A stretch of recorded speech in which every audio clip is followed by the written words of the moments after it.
Backbone to any economy in any nation. Good evening and welcome. This is Face the Nation.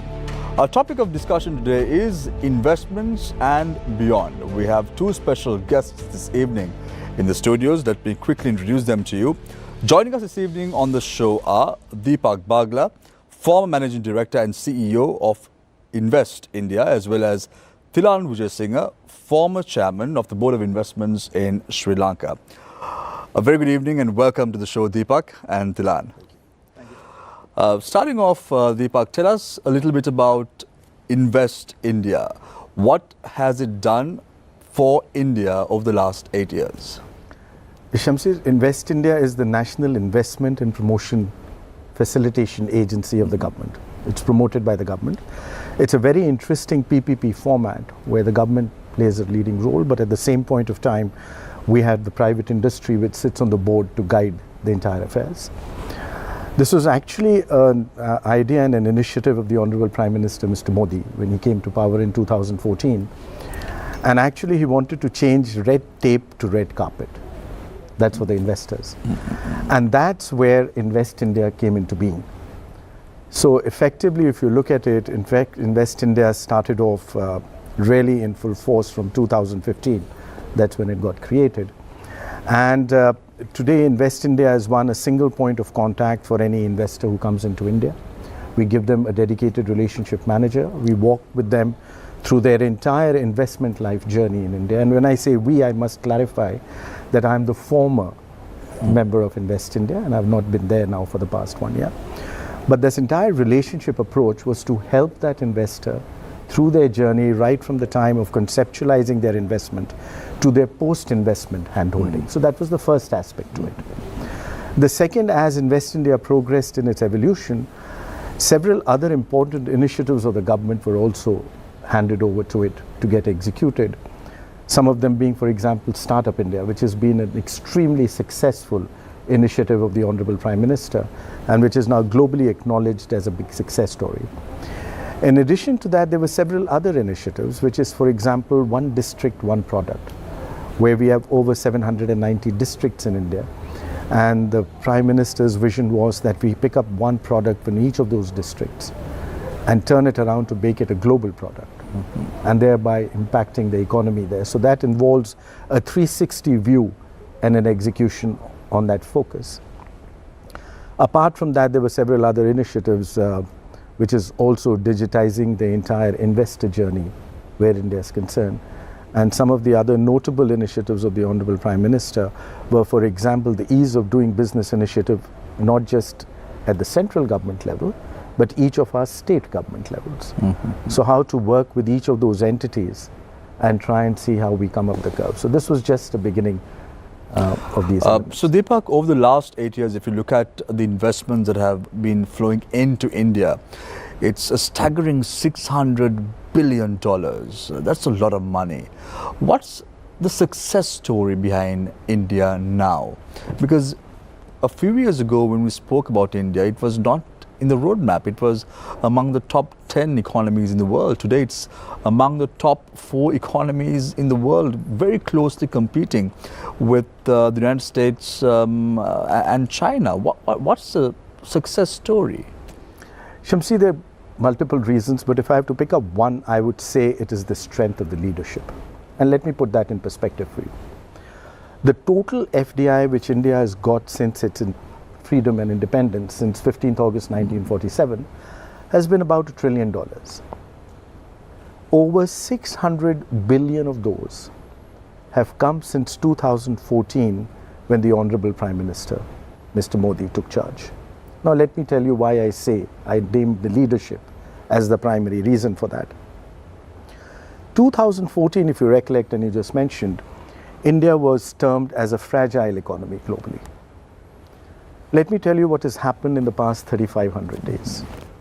The first is, on the GDP itself, India has moved from number 10 to number 5. It moved ahead of Russia, Italy, Brazil, France, UK, and now is knocking at the doors of both Germany and Japan. And if we continue going by the standards which we are, I think in the next 24 to 36 months, we should see India as number 3. For 7 of these years, India has clocked in as the fastest growing large economy on the planet. In fact, in the year 2024 itself, 16% of the world's growth will come from India. 16%.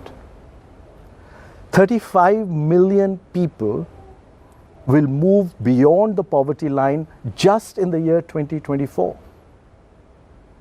This, in fact, has been an inflection year for us, and if I may say so, one of the most critical inflection years in the most unprecedented transformation of India which we have witnessed in the past 3,500 days. And if I really look at it, the people are the same. The government is the same. It's the leadership which made that difference. Thank you very much, Deepak. If I may just add to that, Shibsay, with your permission. Since 2015, India set up a new FDI record for itself every year subsequently, except for the past 2 years. In fact, even during the worst lockdown in human history, in COVID, in 2021, we received $83.5 billion, the highest ever we've received in our history. But I'll tell you what's interesting out of that. It's come from 161 countries. And remember, FDI, and Milan would bear me out, is not just about that dollar coming in. It's about a partnership. It's about a trust. It's about a trust in today, and it's about a trust in India's future tomorrow. And the other interesting element, it's come across 62 sectors.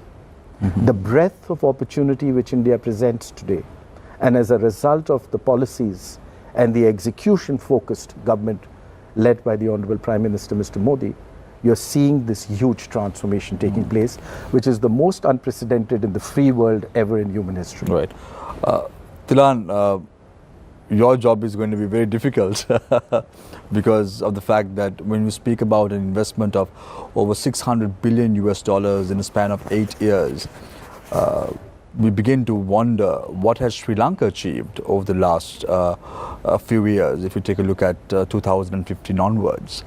But I want you to touch on investments that Sri Lanka has received over the last few decades, which are significant investments, because you were the chairman of the Board of Investments of Sri Lanka between the years 1996 and 2001. And there were significant milestones even during that period. But we don't see anything significant happening now. What is the reason behind it? Tough question and tough fact to follow after what I've just heard from Deepak on India's achievements. Just to put your question in context, Shamir, Board of Investment was founded in 1978. A brilliant piece of legislation by legislators who were very, very progressive in their thinking. And the entire Board of Investment law was written to encourage single window facilitation, where when you enter into a contract with the Board of Investment, the incentives granted under that contract remains valid despite prospective changes in legislation. And the second element of the Board of Investment law was, in order to eliminate bureaucracies that would arise naturally with local governments, etc., stepping in, the BOI law allowed to declare any particular area as an area of authority, so that the local government functions would also be carried out by the Board of Investment.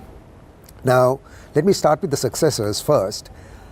When the BOI law was introduced first, come 1982, we had migrated from a import substitution economy to an export-oriented economy, and agreements were signed between Motorola and the Board of Investment and Harris Corporation and the Board of Investment. However, their investment was stymied with the breakout of the July 83 riots. Nevertheless, if you look at the history of the Board of Investment until about the early 2000s, the BOI played a significant role in transforming Sri Lanka into an export-oriented economy, particularly in the areas of apparel and followed by light engineering. And then the next phase, post the quota era, you saw the Board of Investment, in fact, moving into areas of infrastructure. And that was primarily a focus during the term that I served as chairman between 1995 and 2001, where for the first time we attracted foreign and local investment into infrastructure ranging from hydropower, thermal power, telecommunications, ports, affordable housing, IT infrastructure, etc. Now, if you were to look at, I mean, if I may mention the 96 to 2001 period where we had a time, it was a time of war.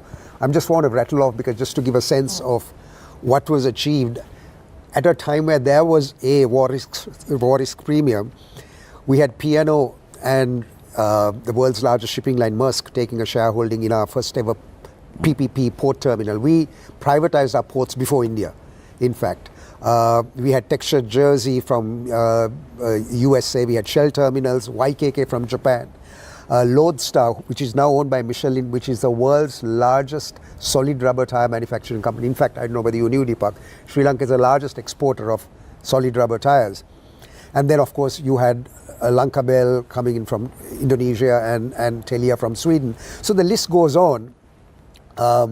But what really stymied our FDI inflow was more of a protectionist thinking and a significant weakening of the Board of Investment law itself, and the BOI stopping its construction of, shall I say, special export processing zones, because those zones served as a plug-and-play infrastructure facilitation point.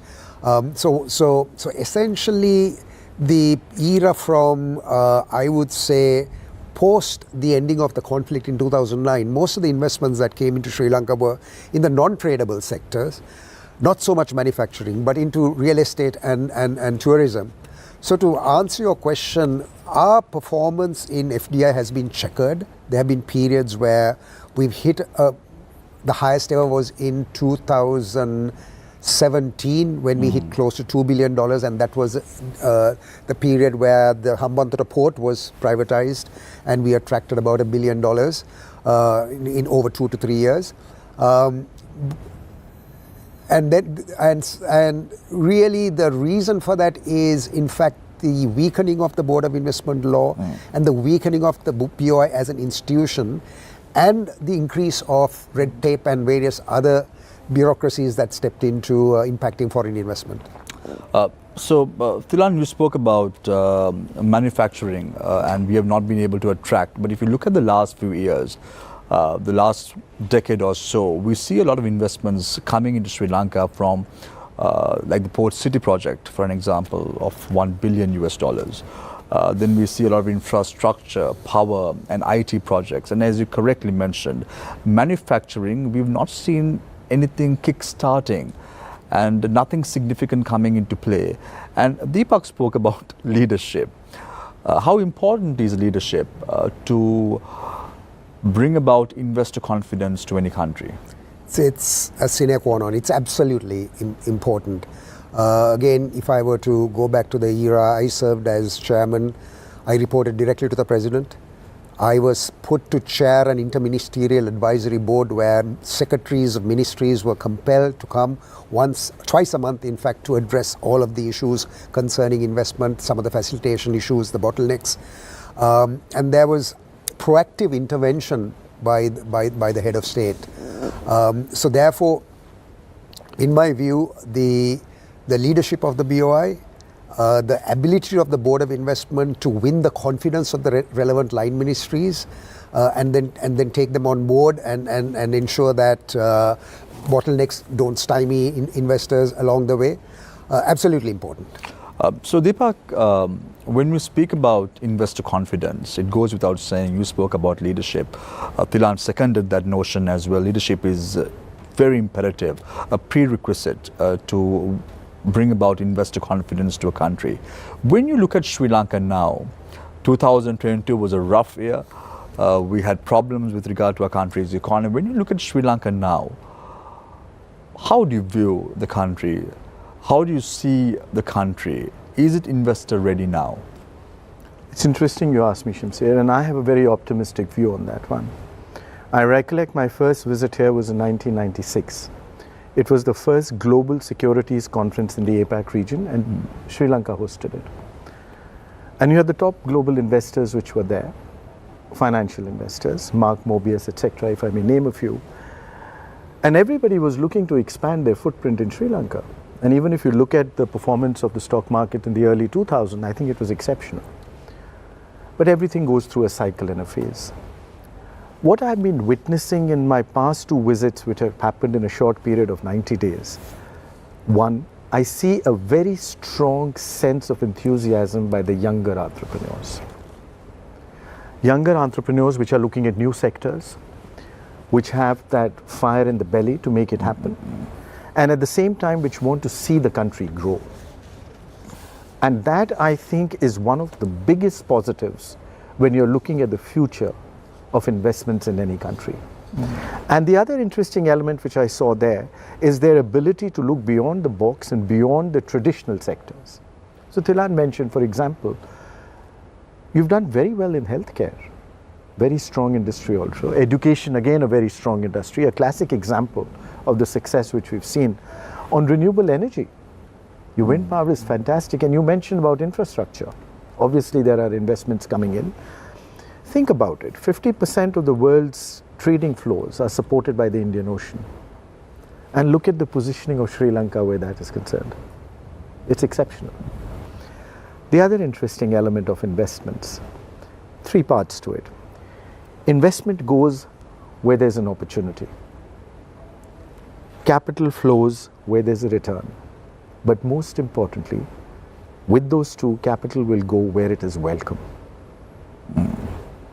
And I think I'm seeing the confluence of these 3 elements come back where Sri Lanka is concerned. You're seeing the opportunities coming up, and I'm seeing a number of Indian investors which are looking at infrastructure, the ports, the renewables. I'm also looking at a number of Indian investors which I've been working with, who will be looking at pharmaceutical, textiles and other such sectors. But also look at the quality of the human resource you have. Excellent. And based out of that, if you look at the new economy and the new world order which moves forth, it is going to be based on the things like AI and IT. And as we were discussing a little earlier, that back room has now moved to be the front room. And that is where I see some significant advantages which Sri Lanka can provide for the entire region, not just for itself. So Deepak, when you look at investments, we're talking about over 60 sectors. I'm taking India as an example. You mentioned AI. I know for a fact that how the Niti Aayog Institute works in India. Sri Lanka is also a nation that has a good human resource potential, as you mentioned before. How can we capitalize on this? Because when we speak about companies, when we speak about institutes, we have a big role to play. The private sector is the engine of growth in any economy. What must the government do, taking India as an example, moving forward? So first, let me just take it back to India, then we can see what parts of it could work in it.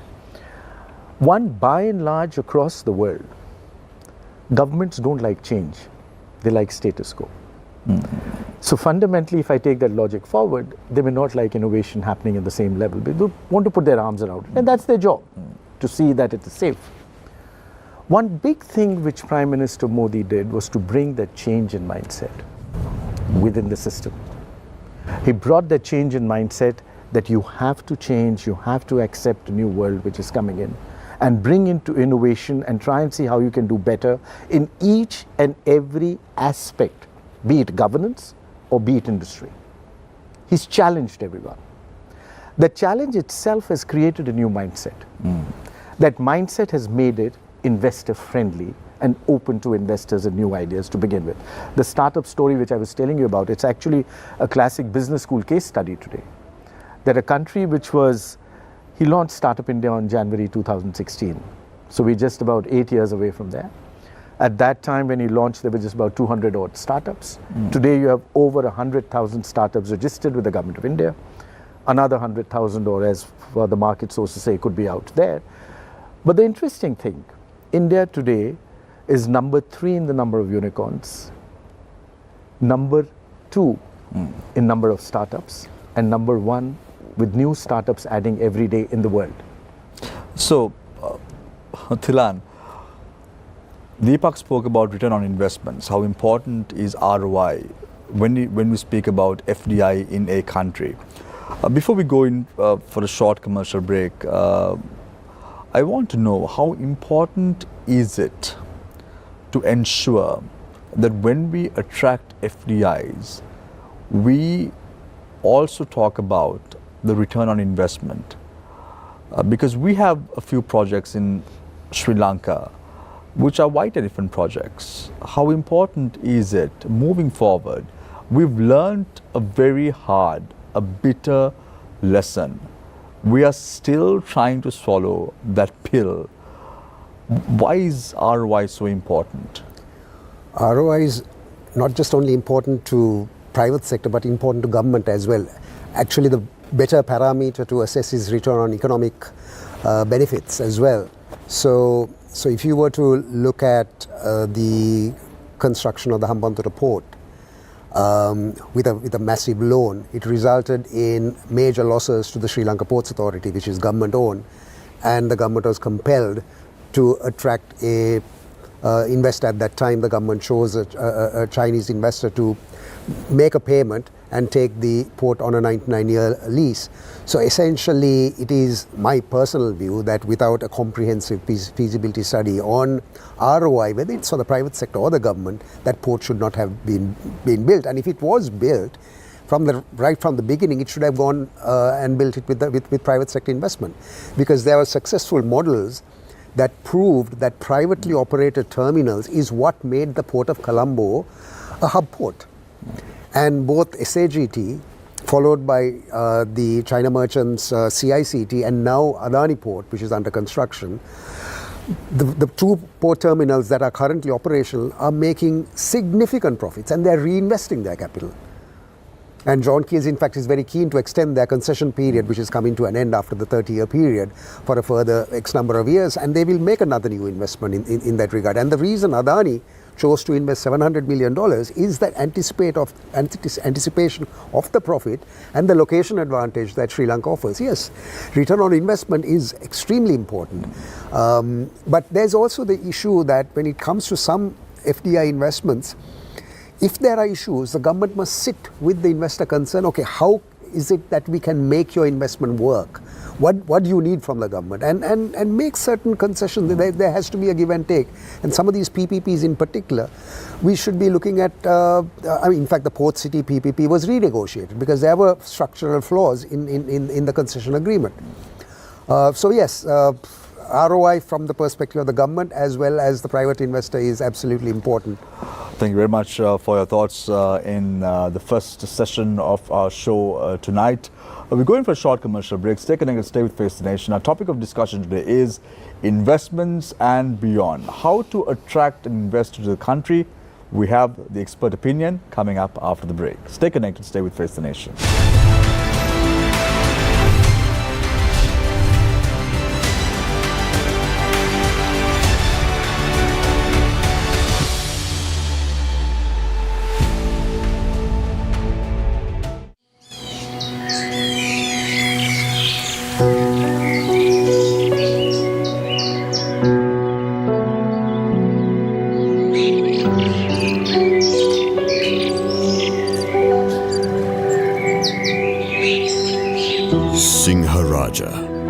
Sri Lanka's precious world heritage.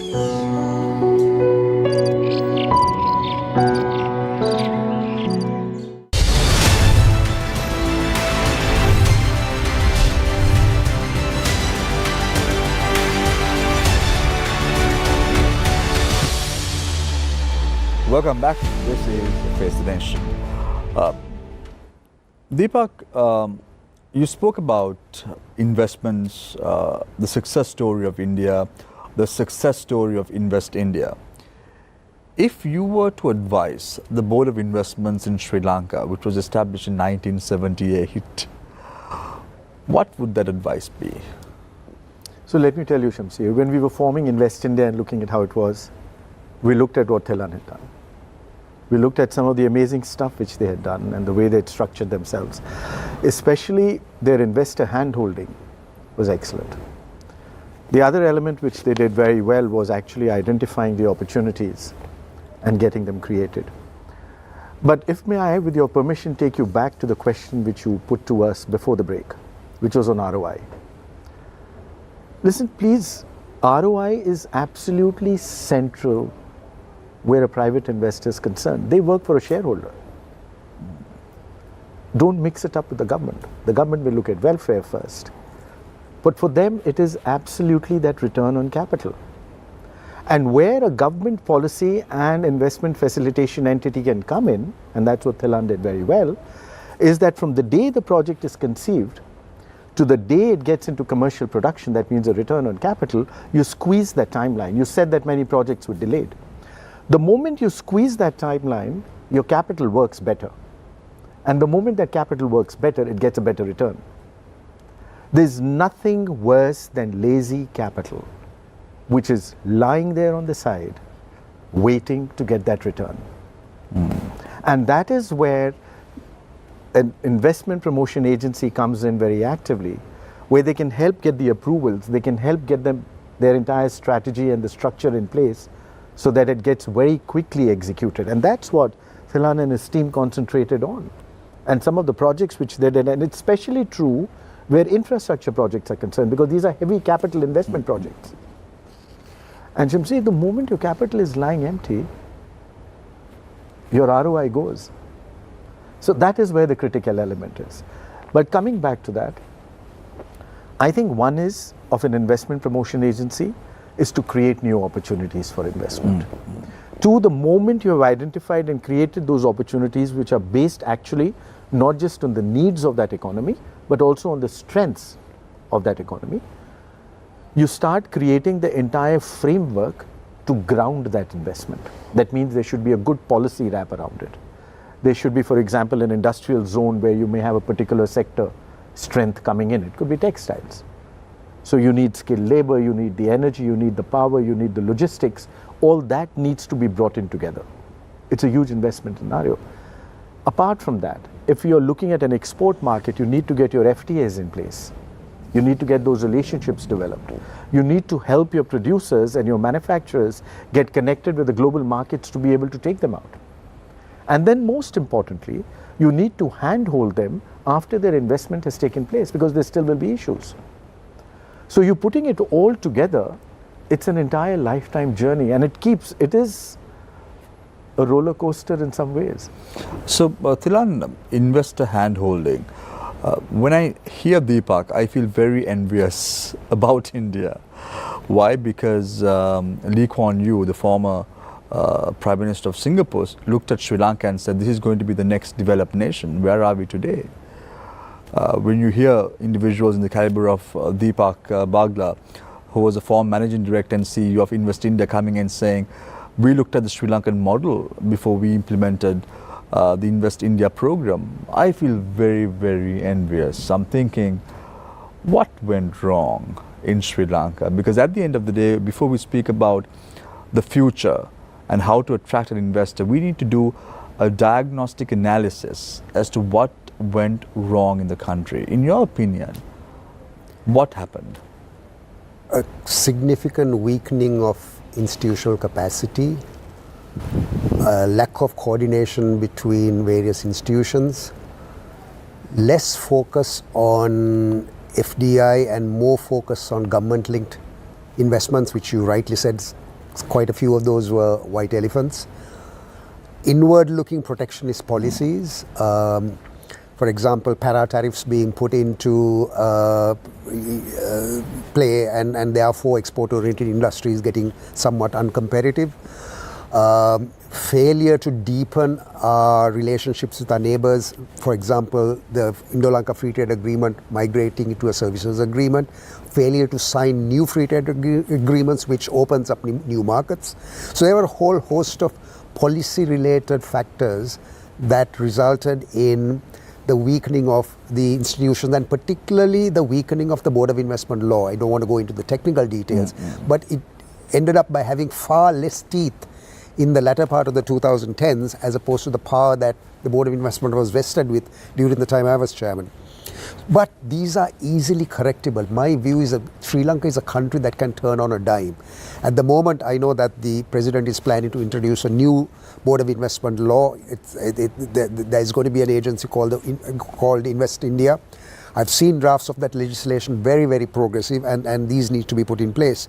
I think the next point where what went wrong for us was the clarity of the rules and inconsistent policies. For example, you start construction today, and year one, a new set of taxes are introduced. Year two, another set of taxes come in, and then suddenly your entire investment scenario goes, and your cost structures goes out of the window. Now, that's what I meant by weakening the Board of Investment law, because in earlier times, when you sign an agreement with the Board of Investment, there were the tax exemptions that were given pretty much lasted for the lifetime of the agreement. So the other aspect that I think that impacted was the inability to solve issues that investors would face when they enter into a country. I can explain this by just two examples. Virtusa, as you know, the only Sri Lankan company in software to list on the Nasdaq with a $2 billion valuation. When they signed the Board of Investment agreement, the founder, Chris Kanagaratna, told me, Thilan, we have searched, we can't find, in 1996, we can't find a building with high capacity fiber optics. I immediately went to my board, gave a grant to the World Trade Center to lay a fiber optic cable from top to bottom, and Virtusa started their business at the World Trade Center because it had plenty of space available. Apollo Hospital, which came from India, they came and sat with me and said, Thilan, the government valuer's valuation is quite high, and we cannot make a return because on top of this valuation, we have to pay for the transformers to draw the electricity, we have to pay for the sewerage for it to come to the periphery of the site, etc., etc. So we sat with the board, with Apollo, and framed a policy, not just for Apollo, but for any company. I told you about the ground rules being very clear. Any company that is going to enter into the healthcare space, making a minimum investment of so much, qualifying criteria, government will provide you the facilitation to pay for the land over a 20-year period or easy payment terms. The Board of Investment will provide the budgets to the local councils to provide the electricity and the water and the sewerage to the periphery of the site. That's how we managed to quadruple the number of private hospitals in the city of Colombo. So we need to bring that can-do spirit, we need to amend a few laws, and we really need to look at the leadership of some of these key institutions that are involved in foreign investment and their boards. If you look at the investments in the power sector, look at what India has done. A couple of years ago, or probably a decade or so, the power generation in India was very expensive, and Sri Lanka was much lesser. Today, it's the reverse. Look at the power generation capacity in India, and look at Sri Lanka. It keeps on going up every single time we talk about. How important is it to look at matters like renewable energy, blockchain, in order to forecast power generation and so on and so forth? Why is it important for a country like Sri Lanka at least to look at the power generation capacities now? The reason why our cost of power, when we had private power coming into Sri Lanka for the first time in the late 90s, and I was responsible for some of those procurements. Every one of those were procured based on globally issued requests for proposals. They were not unsolicited. And the second point was that I managed to hire a team of private sector professionals working with the government to set up the first ever PPP unit, public-private partnership unit within the BOI. And we managed to get technical assistance from international experts to help negotiate the best possible terms. And that's one reason why we were able to procure power efficiently. Of late, what has happened is quite a few of the proposals have been unsolicited, and the ability of the respective committees to negotiate these terms is not supported by the required technical assistance. In several occasions, the PPP unit that was set up have been disbanded and have to be restarted, so everything is starting from scratch. So again, it is, as I mentioned earlier, a weakening of institutional capacity in terms of how you go ahead to procure based on transparent rules, open global tenders, and how you negotiate these transactions. So Deepak, when you hear Thilan speaking about the issues in Sri Lanka, you said initially, to my opening question, you said that Narendra Modi got rid of the red tape and laid down the red carpet for investors to come in. What do you think is going wrong in Sri Lanka? I'm not into the details to understand what's going on, but let me share with you a few thoughts as to the challenges which we are witnessing across the globe, not just with India or Sri Lanka. So we have this World Association of Investment Promotion Agencies, over about 110 countries, investment promotion agents based out of Geneva are members of it. So one gets a glimpse of the challenges which they are all facing, and the challenges are fairly similar. The first is you are in a world where everything is transforming rapidly. A statement like everything is possible but nothing is certain. Think of the way you're doing your purchases today. You're sitting at home and doing it. That means everything is being done in a different format. That means all those elements and industries which you thought were traditional are getting challenged to a large extent. The second, geopolitics and geoeconomics both have now, and especially true after COVID, which we've seen that there's a huge spurt on that one, is changing of supply chains, onshoring of supply chain. Businesses have realized that they've gone back to the age-old dictum, you have to diversify your risks. And you get closer to where the market is. So supply chains are not just becoming closer to the market, but they're also becoming shorter. What does that mean? That today everybody is looking for an investment destination. But also what is happening, never before have we had such a competitive global economic landscape for FDI dollar. And the length to which countries are going to attract that FDI at times is very difficult in a democratic setup. I have certain countries which are saying you don't require any approvals, you come on day 4, everything is given to you, including the land. I have countries where the vice head of the country is the relationship manager of that company, and every weekend the company doesn't come to the government for any issues. That person goes to the company's headquarters to check if you have any issues. They're training personnel and giving to them and maintaining their entire costs. So there is a complete shift in the world where that competitive nature to get that FDI dollar is concerned. And for that, companies and countries have to be very agile. And that agility at times is a challenge in a democratic setup. And that is where you need that ability to foresee what the requirements will be and to move ahead and to be able to make it happen.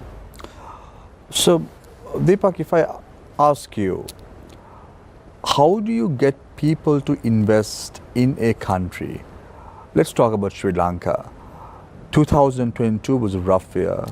We are now just raising our head again. This is going to be a very crucial year for Sri Lanka because we may go for an election, a presidential or a general election. How do you attract an investor to come and invest in a country like Sri Lanka presently? So Shamsher, I have a question for you. When you buy your shares in a personal investment, when do you like to buy them? During volatility. One, because the price will be lower. You like to buy them low, right? And then you also expect that it'll go up. What has a chance of going up, which has already been up and then come down and then goes up? Life moves in a cycle. Everybody moves in that cycle. I think that is one core aspect which you can't forget. 2, please see your strengths. Look at the garment industry. You were right out there. Look at your local talent and the other things which we spoke about, which are core central strengths. Look at the geopolitical positioning where it is concerned, the geographic positioning. There are a number of those strengths, and around those can be a number of opportunities, new as well as old, which what the investor is looking for. Would you get every investor in the world? You cannot. But there would still be a certain segment which is very attracted to what you have to offer. Idea is just to get this to match together. And there's a lot which I think Sri Lanka has to offer. As I said in my last meeting, remember, the world wakes up to you every morning with that cup of tea. Your brand association with the entire world starts every morning. And there can be nothing stronger than that brand association for anybody, anywhere. So you still see a silver lining for Sri Lanka? Of course, it's not just a silver lining. I think it is there. There's a golden opportunity. Absolutely. It's a matter of looking at how do we position our country, sorry if I interjected, and the opportunities. I was just making a note, the tourism potential. Yes, we need to make sure that all of the approvals, whether it's environment approvals of, land alienation, agribusiness. I remember in the late, somewhere in 2009, when I was running a particular company, we did a survey of and found about 250,000 acres of arable land with more than 95% deforested, where we could create agricultural zones. If you take wind energy, just onshore, I'm not saying this entire amount we can tap, but there's 12,000 gigawatts of potential onshore and 50 gigawatts, I'll get this in a second, 50 gigawatts of power. And our total consumption in Sri Lanka is under 5 gigawatts. So we can become an exporter of wind energy, and more than half of the offshore wind is in shallow waters. And one day that will become viable. Pharma industry. The government has started certain buyback arrangements, facilitate them to become export oriented. Digitization. India launched the Unified Public Infrastructure Initiative and the unique identity card, the Aadhaar card. And India is assisting Sri Lanka to launch similar initiative. Now that opened up a plethora of startup opportunities for Startup India. I just make one more point, and that's exactly the mindset that we had in the late 90s when I first visited the Infosys campus in 96 to look at what's happening in India. Then we suddenly realized we need to privatize telecom in order to make data cheaper, which we did. Not only did we do that, we created competition before we privatized. We realized that universities were not graduating enough, so Dr. Gamage and I got together and we created SLIT. I still serve the boards of this company, 25,000 students. We account for 50% of STEM degrees today in the country. And what was the result of that? 15 to 20% annual export growth in the ICT industry. So the policy tools are available with us. It's a matter of us identifying the right sort of positioning, implementing the policy tools, and as Deepak was saying, clinical execution under strong leadership. Thilan, let me add one more. Yes. To that. You have a very strong diaspora. And an interconnected world today, that is one of your biggest trump cards. You just have to play it. Sorry. Yeah, Thilan, when we speak about talent, we all know that it's the people who drive businesses at the end of the day. But we see a lot of good talent leaving the country at present, and this has become a major stumbling block to the country's economy. We are losing the cream. We saw in '83, you spoke about the '83 riots in the country. We saw a lot of people leaving the country because of this. We saw a 3-decade-long war. Because of this, people were leaving the country. 2022, when there was an economic crisis, we saw a lot of people leaving the country. How do you retain good talent? And why is it so important to a country like Sri Lanka to attract FDIs? Again, to attract talent, because along with FDI, those companies will bring international skills. And I always say this, people migrating, yes, we lose that skill, but eventually they can send remittances and they can become themselves investors, which is what happened in India in the 80s when people migrated. They came back to India, to pretty much jumpstart the software industry. And also Sri Lanka needs to move up the value chain. We need to, even if you take tourism, the industry that I'm in, the next round of investment will be high-end, internationally branded, which can afford to pay the sort of wages to keep people here. Now, the other point is, I think we need to be more open about our labour markets. It is, you see, we seem to have a phobia of attracting foreign nationals with work permits here. I think Sri Lanka needs to, just as much as we are exporting talent, we need to import talent and create healthy competition between the local workforce and a foreign workforce. And I'm only talking of importing skilled people. You know, I mean, yes, in certain industries like construction, we have a shortage. And yes, in short-term on the short term, we've had Indian labour coming in and putting up buildings, because India has a surfeit of labour in certain areas. So that's where the economic integration with India would help. The services agreement and the land bridge, the various other aspects.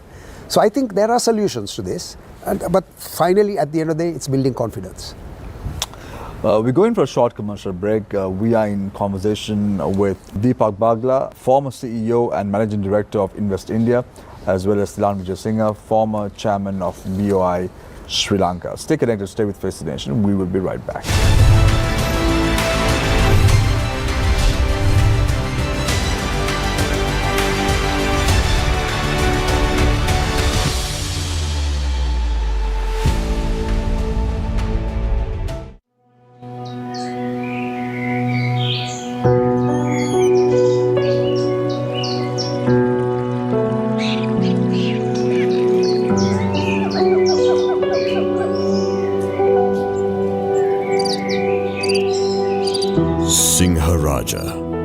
Sri Lanka's precious world heritage.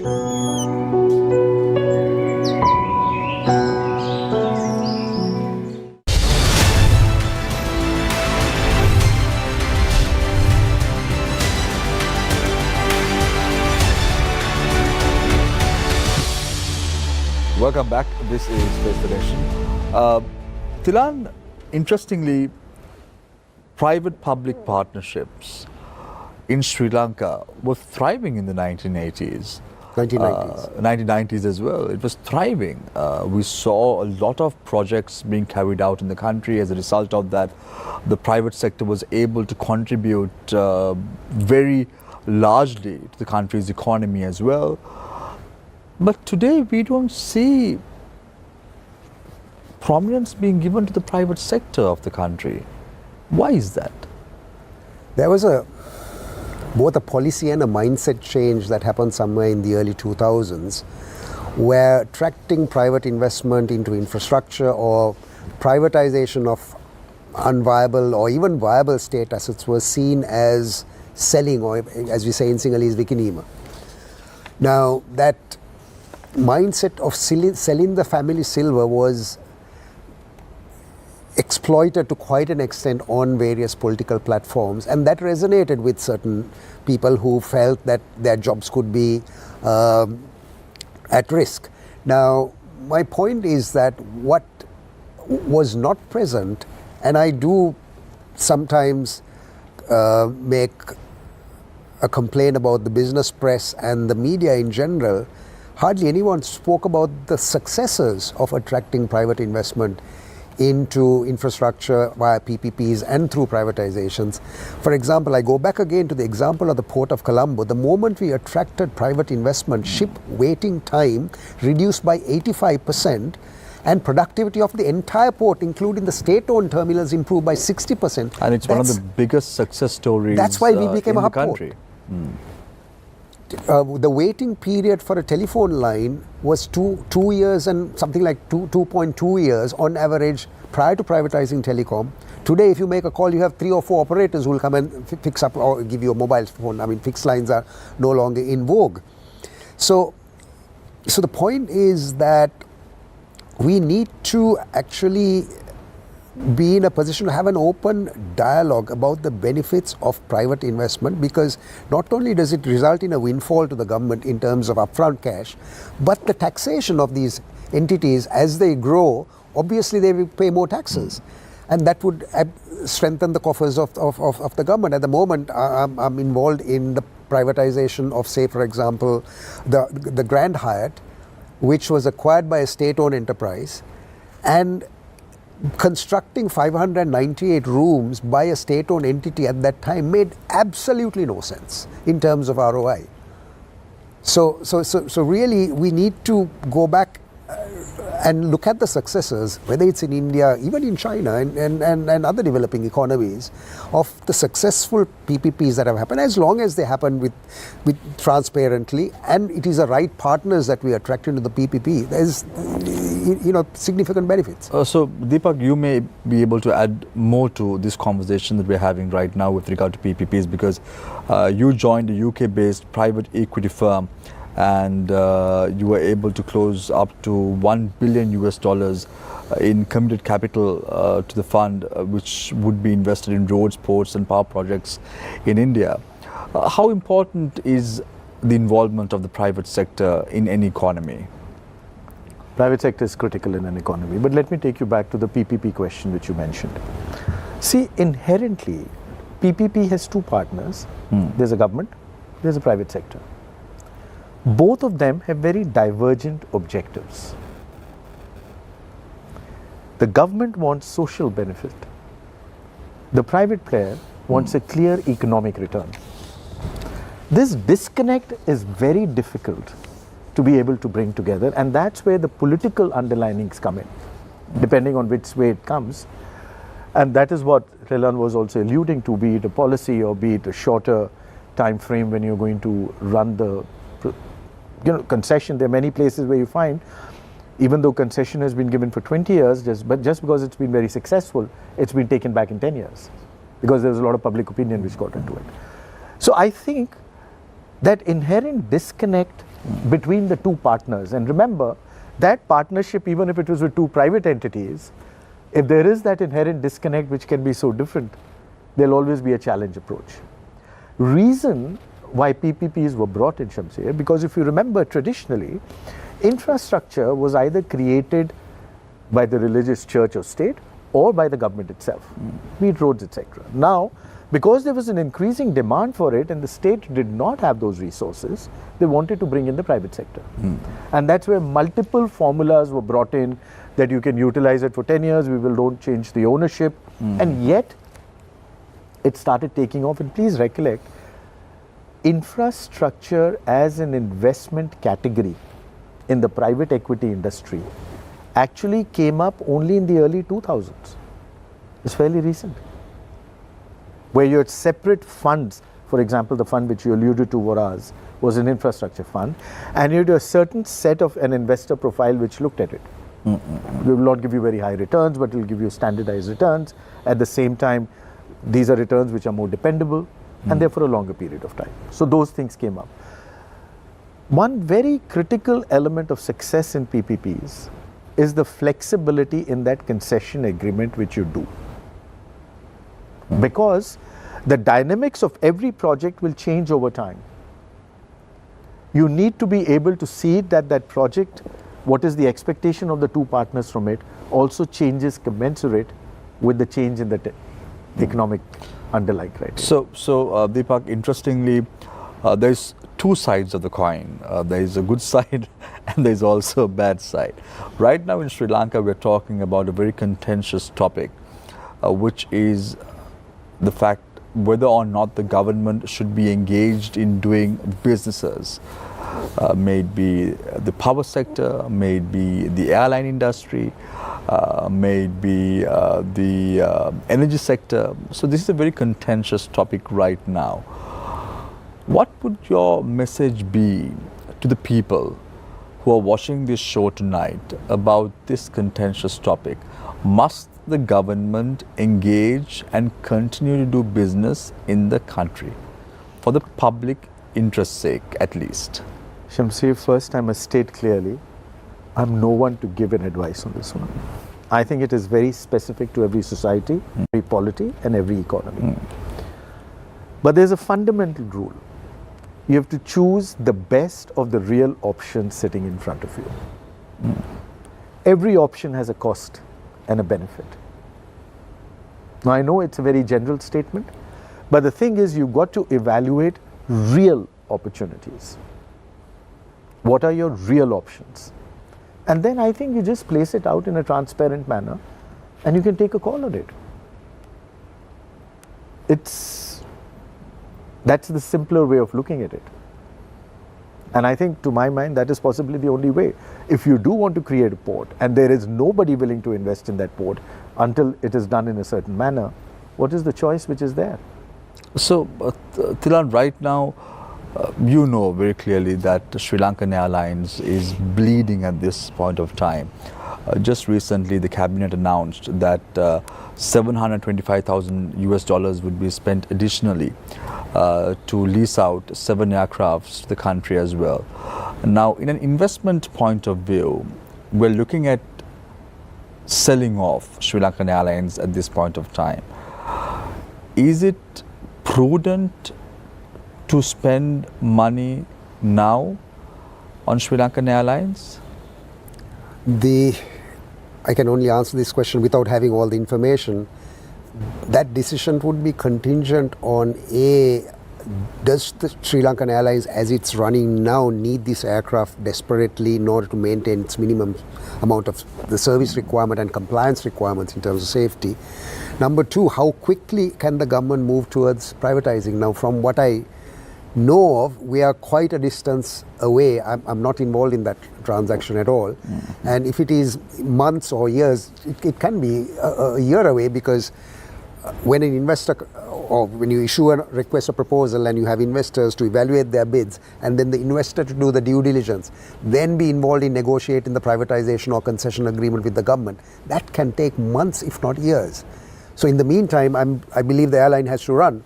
So I won't answer positively or negatively on that issue, but you asked a more pertinent question about how do you convince the population on the merits of privatization. It's simply that the fact that we went bankrupt was essentially we failed in our initiatives to capture enough private investment into building infrastructure, and we went on a debt-fueled binge of building large-scale infrastructure, some of which has never given a return.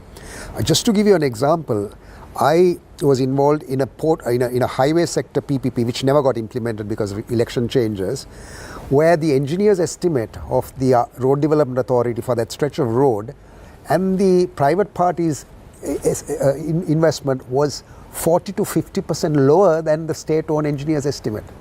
Similarly, for another renewable energy project that the Ceylon Electricity Board borrowed concessional financing from a donor agency,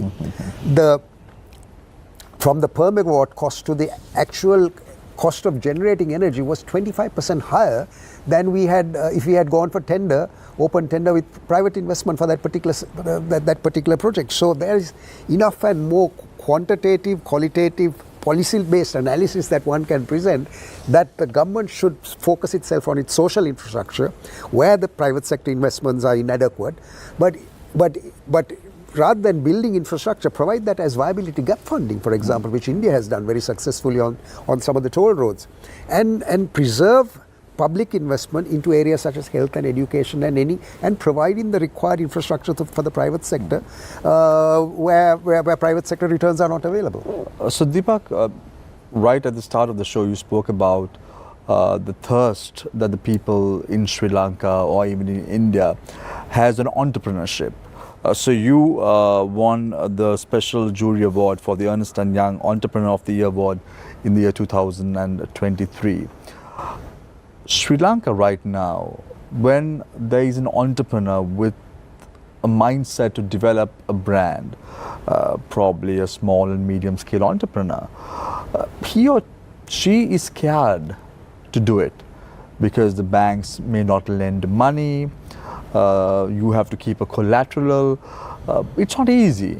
What is the advice you have for young entrepreneurs in Sri Lanka? Because at the end of the day, countries are driven by entrepreneurship, and you can take India as a classic example.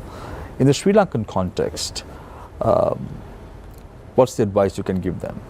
Shamsir, in any context, if you have a dream, don't leave it. Don't leave it. Follow it through. It's not easy. And the more difficult it is, the better are the returns. And frankly, if you look at it, Sri Lanka is very well positioned economically and even socially. There's a very strong fallback arrangement which is already there. What do you have to lose? Just go and do it. They say, Deepak, reach the stars, at least you will end up on a treetop. But entrepreneurs should always remember that lying on a treetop and looking at the stars is not the option. If you can reach the stars and touch the stars, that's where success lies at the end of the day. And sorry, at times of adversity is also where entrepreneurship can thrive, which is what I did in the early 90s when we had a problem in the north and a problem in the south. We started an investment banking company, and then we started together with Dilma, started a hotel. Notwithstanding the war breaking out, the company was profitable because the business in and by itself was successful. So plenty of things for young people to pursue, even in this challenging environment. So Thilan, you spoke about 1996 to 2001, which was a very bitter time for Sri Lanka even at that time because of the war. There were a lot of operations that were launched, like the Operation Rivirasa, the Elephant Pass operation. It was tough times. There were bomb blasts that were going on. The central bank bomb was a classic example in 1996. The Dehiwala bomb blast in 1997 was a classic example. It was tough times. We're now talking about a resilient nation. What must Sri Lanka do? So this is my final question to Thilan and also Deepak. What is the way forward for Sri Lanka? What lessons can we learn from other nations? And what must we keep in mind as a solution for the country? So I'm going to give 3 minutes each for both speakers to sum up and give your concluding remarks. Diligently focus on the ease of doing business, lay clear ground rules on the qualifying criteria for investment, strengthen the institutions that would facilitate investment and provide leadership to those, and do not hesitate for those institutions be filled with people with the level of competence that a Deepak Bagla would have. Deepak? I think first get a clear roadmap, be it 5 years or 10 years, and get complete bipartisan consensus on that one. Be it like the entire country agreeing that that is the roadmap which you do.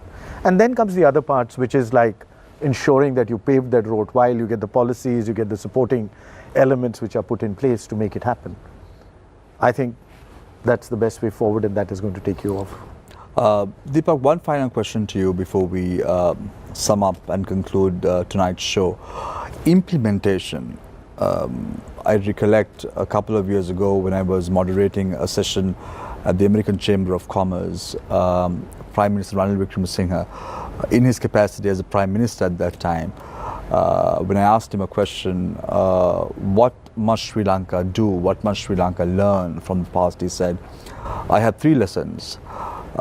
Number 1 is implementation, number 2 is implementation, number 3 is implementation. What are your thoughts? What must Sri Lanka learn from other nations? Absolutely core to the perfect. If you look at it, as I told you, we are now getting into an inflection point which is going to be the largest ever election in human history. And by all accords, you will have Prime Minister Modi being sworn in as the Prime Minister for a 3rd term and for the 18th Parliament of India. And one of the elements of the Honorable Prime Minister Modi is execution. It's execution, timely execution, timely execution. Everybody values that. It is something which is non-negotiable, and that is what needs to be done. And people in the country reward you for it.